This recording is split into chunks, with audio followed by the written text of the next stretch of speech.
Well, yeah, that's disingenuous. That's disingenuous. Yeah, disingenuous. Disgenerous. That's disgenerous. Do you think you're the devil himself? No, but I do have a good mirror. And there was a tremendous amount of resistance to those files being released. And that concerned a lot of people. Because if you're talking about very wealthy, powerful people that were engaged in crimes. I see. So you're basically saying, like, the fear is that whatever's in the Epstein files was used to blackmail. Known for speaking out about Hollywood and exposing what he believes happens behind the scenes, Rob Schneider criticized Ellen, saying that despite mounting controversies, she portrayed herself as the victim and claimed Hollywood had unfairly canceled her. Or sexuality. Yeah. But she was said to be a nasty biatch, and that's Ellen DeGeneres. Yeah. So her show got canceled after she had this testy exchange with Dakota Johnson, where something happened where Dakota said, I had this birthday party, and Ellen said, well, why didn't you invite me? You didn't invite me. And she said, no, I did invite you, Ellen. That's not what happened. And Ellen had blown her off and then tried to play the victim on the set with her. Anyway, it led to article after article of people being like, Ellen's a bitch. Ellen is a nasty person. And all these staffers started to come out, not for nothing, but I know a guy, I know him very well, whose sister worked for her, who said you were not allowed to make eye contact with Ellen in the halls of that show. If you saw her, this is not a nice person. So she eventually got canceled, but now she's coming back. She's got a Netflix special. That's the right response. Yeah. She's got a Netflix special. And here's the capper. On the promo, and apparently there's now articles out about from people who have seen the preview, she plays the victim. And she says, poor me. And she actually has the nerve to say that she was run out of Hollywood. For years, Ellen built an image of being generous and kind. However, that reputation began to change as stories about her behavior behind the scenes started surfacing. Former staff and guests described a very different environment from the one seen on television. So you worked for Ellen as well? Yeah, I did the first 2 years on that show. And she was rough. She was the C word. Yeah. She was not nice to you. Comedian Greg Fitzsimmons recalled that Ellen could control the audience and crew with a single code word. According to his account, everyone immediately followed her instructions, creating an atmosphere he described as unusually controlled and unsettling. Now, she hasn't seen the warm-up. Oh, no. So she says banana, the crowd does the wave. Oh, no. And she stops, and she's a control freak. So this is like the worst thing that could ever happen. So she stops, and she goes, all right, that's weird. And she backs up, and she does it. She goes, all right, pause, let's do it again. Whatever that was, don't do that. And she says banana again, and they do the wave again. And we stop down. She says, don't do it. They do it again. And then finally, I just go up on stage, and I explain to her what happened. And she was seething. Oh, boy. And I thought, all right, I'm getting fired for that. But I didn't. But then it was just, everything got weird. And so we started winning Emmys. Like, I won 4 Emmys on the show. But, like, that made things bad. That made her start to be mean. Right. Because she was back on top. Ellen often described her daytime show as a family, saying the cast and crew shared laughter, games, and unforgettable memories together. However, that image has been challenged by accounts from people connected to the production. Megyn Kelly discussed reports claiming that some workers behind the scenes were instructed not to make eye contact with Ellen, painting a much different picture of the workplace. Critics pointed to this contrast after Ellen's Netflix special, where she portrayed herself as the victim of public backlash. The conflicting stories left many questioning whether the warm, friendly image presented on screen matched what happened behind the scenes.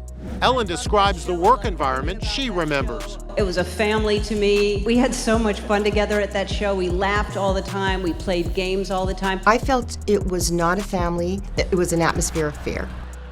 Beyond criticism of Ellen's on-screen persona, her name also became part of online controversy. Following the release of documents related to Jeffrey Epstein, social media users began sharing numerous claims and theories, many of which were not supported by evidence.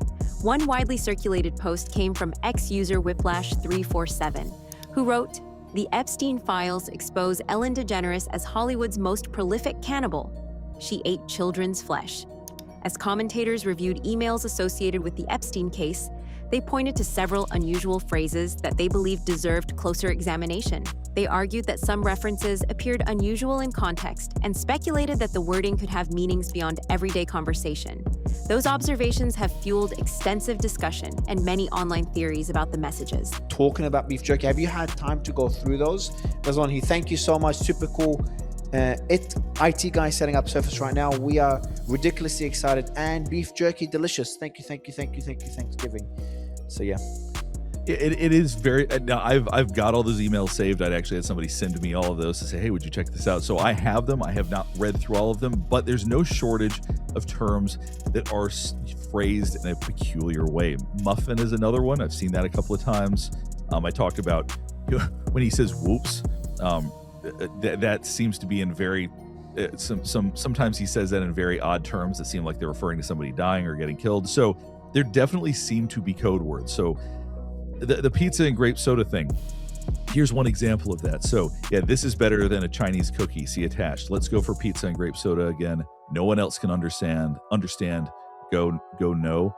Or go, I don't know what I was supposed to say, but Epstein survivor Marina shared details that shocked everyone, exposing the hidden scale of mistreatment and manipulation tied to Jeffrey Epstein's network. Her testimony revealed how the crimes stretched far beyond New York, involving countless women and leaving survivors grappling with painful memories. And when we look at the files, we find out like these people are eating babies. They're like burying people in the Zorro Ranch. We're like, whoa, this is bigger than what we thought, right? So it's still very shocking to me. I did not know any of these things before. Marina explained how lawyers sought her out, recognizing her as a crucial piece of the case, and how the connections between victims carried complex emotions, sometimes resentment, sometimes sorrow, but always marked by trauma. Her account highlighted the disturbing reality of Epstein's actions and the lasting impact on those who endured them. I think when it comes down to eating babies, right? You eating flesh, it was always a conspiracy theory. We always talked about celebrities did that. And we were like, oh, is that true? And now we're like, whoa, this is written on these files. There was a woman in Mexico that came out and was saying they're eating people. ¡Asquerosidad! ¡Comieron humanos! Yo no estaba enterada de nada. Que había, o sea, de los asesinatos sí, pero que habían comido humanos. ¡Humanos! And they put her in a psych ward. Like they thought she was crazy, you know?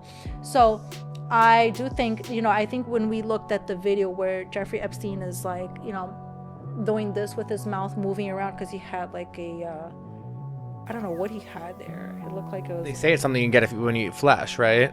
So terrifying. A doctor in Brazil say this is what happens when you eat too much human flesh. You get this blister on your mouth. And Epstein himself talked about these things. But at the time, no one understood what he meant because no one knew about the disturbing allegations surrounding him or what was allegedly unfolding behind the scenes among some powerful and influential figures. Epstein's disturbing interview leaves viewers unsettled from the very first moment. His words carry a chilling undertone, leading some viewers to believe he was hinting at secrets far darker than anyone had imagined. I know in my case, Is your money dirty money? If you look. I just asked a question. Is your money dirty money? No, it's not. So, in fact... Why is it not dirty money? Because I earned it. But you earned it... I earned it legally. We went back to this before. You earned Yes. it. You earned it advising the worst people in the world, right, that do enormous bad things, and just to make more money. So, instead of asking me the question, should you take the money? Because I think it's a legitimate question. You think it's a legitimate question? Yes, no Why? question. In the emails, food was used as a hidden keyword, an innocent word masking sinister meanings. It was never just about meals, it was a coded language for something far more disturbing. This revelation added another layer of horror, showing how Epstein's network operated in secrecy and deception. No need for crazy amounts of ice. One should do. The titles is beef jerky, high redacted. There's one bag of beef jerky in the fridge at 71st. please get it. And also Redacted has more at her place. Please get it from her as well and bring it all with you. I suppose it needs to be in a cold insulated bag, right? Now, I'm not a cook. Just silly question. Beef jerky, do you need to put it in a cold insulated bag? The whole point of having beef jerky is you can you That's never what I have to understand. refrigerate it. Yeah. Exactly my point. So you got beef jerky, he's telling him to put it in a cold insulated bag. And in the email prior saying no need for crazy amounts of ice. So you agree there's just too many indicators that this is more than just food. It's worth looking into for sure. Yes, like there are some that it's, the one thing I try to be careful with is I don't want to say every reference to beef jerky is something awful, because there's some people whose names aren't redacted. Maybe it's just an innocent email about beef jerky, but there certainly seems to be more to it, and it's definitely something that's worth exploring more for sure, especially the refrigerated part. That makes no sense for anybody who has any understanding of how food works whatsoever. So that is weird. For years, Ellen DeGeneres' playful references to pizza seemed like harmless comedy.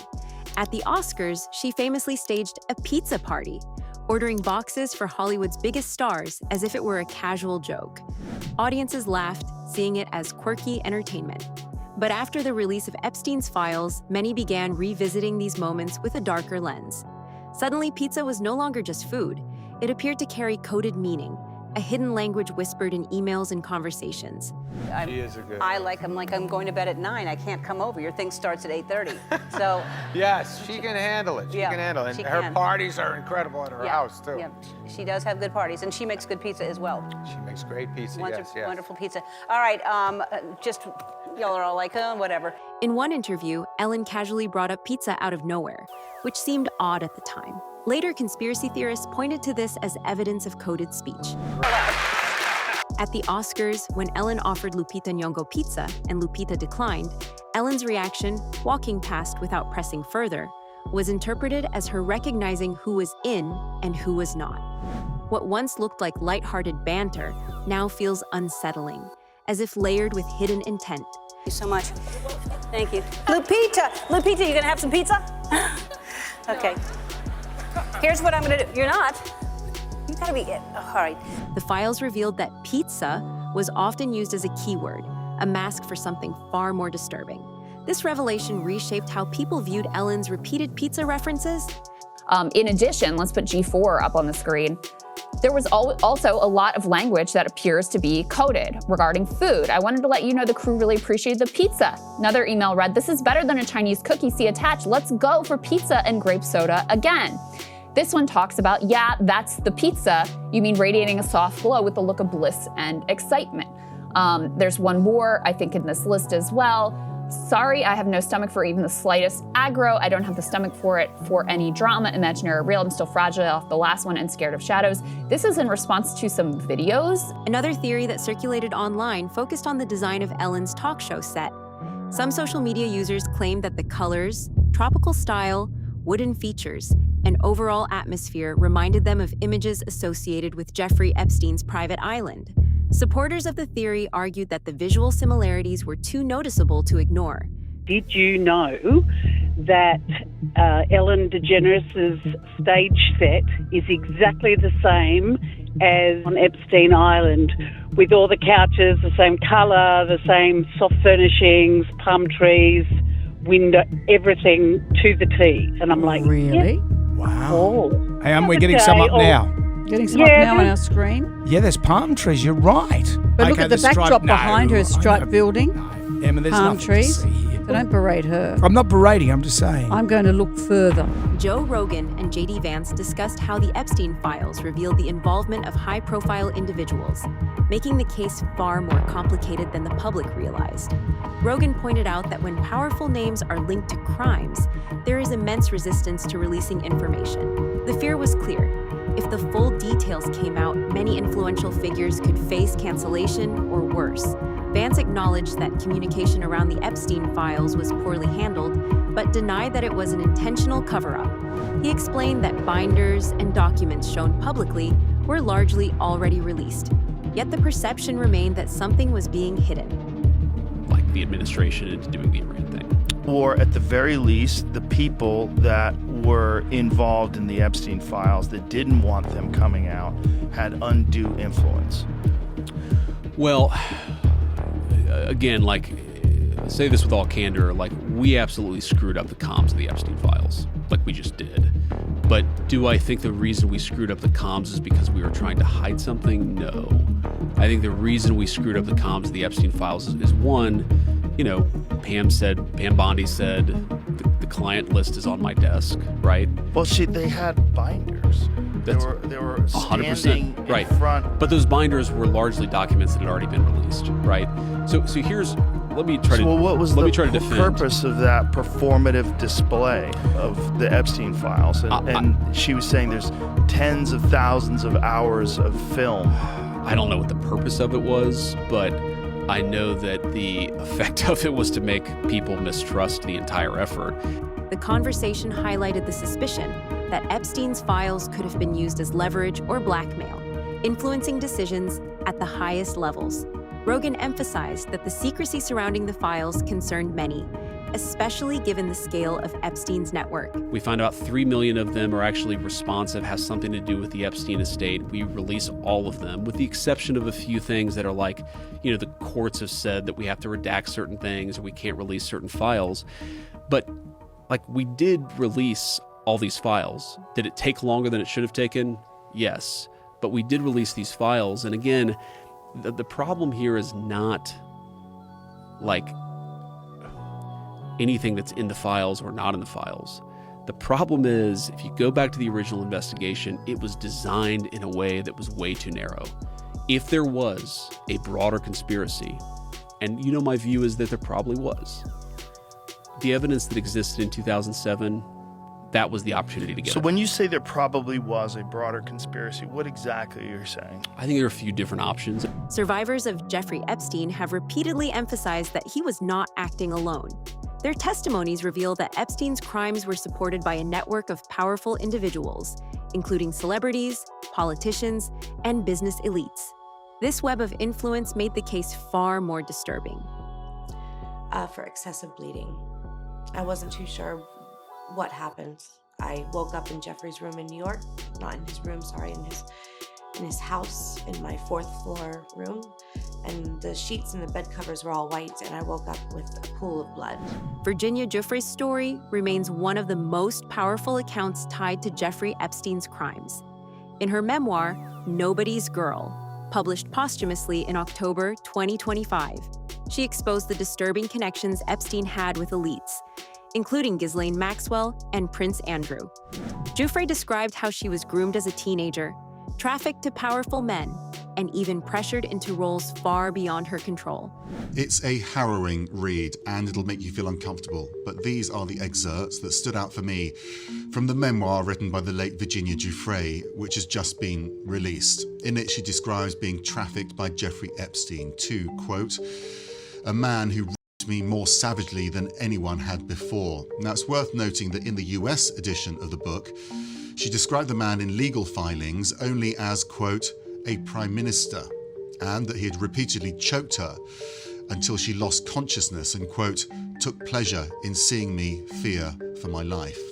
Giuffre doesn't name the Prime Minister or many of the other men that she writes about in this book. Her co-author, Amy Wallace, says it shouldn't be up to the survivors of abuse to out their abusers. It should be the authorities, which is why she's calling for the so-called Epstein files. Tragically, Virginia died in April 2025, months before her book was released. Reports stated she took her own life, but the timing fueled speculation, as she had been preparing to reveal more details about Epstein's circle. Giuffre does name Epstein and Prince Andrew, of course, who she says she had encounters with in multiple locations. And she also reveals some of the alleged tactics that Prince Andrew used when it became apparent that her story was going to get out. For example, after casting doubt on my credibility for so long, Prince Andrew's team had even gone so far as to try to hire internet trolls to hassle me. Prince Andrew hasn't responded to this book, and he's repeatedly denied any wrongdoing. There is a mention of Donald Trump in this book, Giuffre saying she met him at his Mar-a-Lago resort, where she was working as a locker room attendant. She was introduced to Trump by her father and says, Trump couldn't have been friendlier, telling me it was fantastic that I was there. No allegations of abuse have been made against Donald Trump. In and amongst the more than 180,000 images released are these pictures showing the then Prince Andrew kneeling over and touching a female whose identity has been hidden. There's no context, location, or date provided. Andrew has always denied any criminal wrongdoing, but this latest batch of files once again contains items raising serious questions of judgment, not least an email exchange from 2010, long after his close friend Jeffrey Epstein had been convicted of sex offences involving children, suggesting he meet with a 26-year-old Russian woman in London who he might enjoy having dinner with. Andrew replies he would be delighted to see her and adds, "Will she be bringing a message from you? Please give her my contact details to get in touch." Epstein writes back, "She's 26, Russian, clever and beautiful, and yes, she has your email." In Nobody's Girl, Virginia Giuffre recounts her own experiences and discusses Jeffrey Epstein's relationships with a number of influential people. She refers to political figures, including mentioning a U.S. president without identifying the individual by name, which has contributed to public discussion and speculation. She also writes about Epstein's association with prominent figures, including Bill Gates, while emphasizing her view that Epstein's influence extended into powerful social and professional circles. I never went to the island, I never met any women, and so, the more that comes out, the more clear it'll be that although the time was a mistake, it had nothing to do with that kind of behavior. In the documents, Epstein wrote that Gates begged him to please delete their emails regarding a sexually transmitted disease and antibiotics, fearing his now ex-wife Melinda would see. Those questions are for those people and for even my ex-husband. They need to answer to those things, not me. One Epstein survivor described being 16 years old when she was introduced to Ghislaine Maxwell after pursuing her dream of becoming a singer. At first, she believed the meetings might lead to opportunities in the entertainment industry. During a second meeting, she said Maxwell asked her to give Epstein a massage using oil before leaving her alone with him. According to her testimony, what initially appeared to be a routine request quickly became uncomfortable, as Epstein asked increasingly inappropriate personal questions and disregarded her boundaries. The survivor recalled that the meeting ended abruptly after Epstein received a phone call, leaving her waiting outside, confused about what had happened. When she returned home, she told her mother the meeting had gone well, but chose not to share the details because she felt frightened and uncertain. She later said Maxwell contacted her again, explaining that a massage therapist had canceled and asking her to take the appointment instead. Hoping to make a good impression and believing it could lead to future opportunities, she agreed. She described feeling deeply embarrassed by Epstein's questions. What do you like? And Jeffrey Epstein's death remains one of the most widely discussed aspects of the case.